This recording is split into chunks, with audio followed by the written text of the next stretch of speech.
గురుగారు, కర్కాటక రాశి వారికి ఈ వారం ఏ విధంగా ఉండబోతోంది? కర్కాటక రాశి వారికి 5 గ్రహాలు విశేషంగా బ్రహ్మాండంగా యోగిస్తున్నాయమ్మా.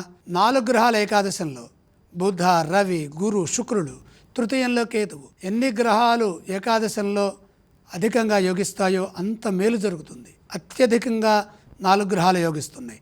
అదృష్ట యోగం పట్టింది. ప్రతి కార్యక్రమంలోనూ విజయం లభిస్తుంది. ఉద్యోగంలో మంచి అవకాశాలు ఉంటాయి. మీరు అనుకున్న విధంగా పనులు పూర్తవుతాయి. అధికార లాభం సూచితం. నూతన ప్రయత్నాలు సఫలమవుతాయి. తోటివారి నుండి మంచి గుర్తింపు లభిస్తుంది. ఆత్మవిశ్వాసంతో చేసే పనుల్లో మేలు చేకూరుతుంది. మీ ధర్మం మిమ్మల్ని ముందుకు నడిపిస్తుంది. నిరంతర సాధనతో గొప్పవాళ్ళు అవుతారు. 10 మందికి ఉపయోగపడే పనులు చేస్తారు. వ్యాపారంలో విశేషమైన లాభాలను పొందుతారు.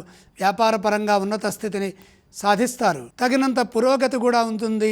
తగినంత ప్రోత్సాహం ఉంటుంది. ఆశించిన ధనలాభాలు వ్యాపారంలో కలుగుతాయి. ఏకాదశంలో శుక్రగ్రహం విశేషమైనటువంటి ధనాన్ని ప్రసాదిస్తోంది. ధనాన్ని పొదుపుగా వాడుకోవడం ద్వారా బంగారు భవిష్యత్తు లభిస్తుంది. భూగృహ వాహనాది యోగాలకు అది ఎంతగానో సహకరిస్తుంది. భవిష్యత్ అవసరాలను దృష్టిలో పెట్టుకొని పని చేయండి. వారాంతంలో విఘ్నాలతో వివాదాలతో కూడినటువంటి కాలం గోచరిస్తుంది కాబట్టి వారాంతంలో జాగ్రత్తగా ప్రశాంతంగా ఉండండి.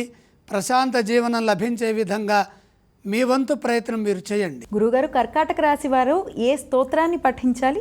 కర్కాటక రాశి వారు దుర్గాదేవిని స్మరించడం మంచిది. కర్కాటక రాశి వారు ఏ ఆలయాన్ని సందర్శిస్తే శుభ ఫలితాలు వస్తాయి? దుర్గామ్మ వారిని దర్శించండి. గురుగారు, ఈ రాశి వారు ఏ ఏ దానాలు చేయాలో తెలియజేస్తారా?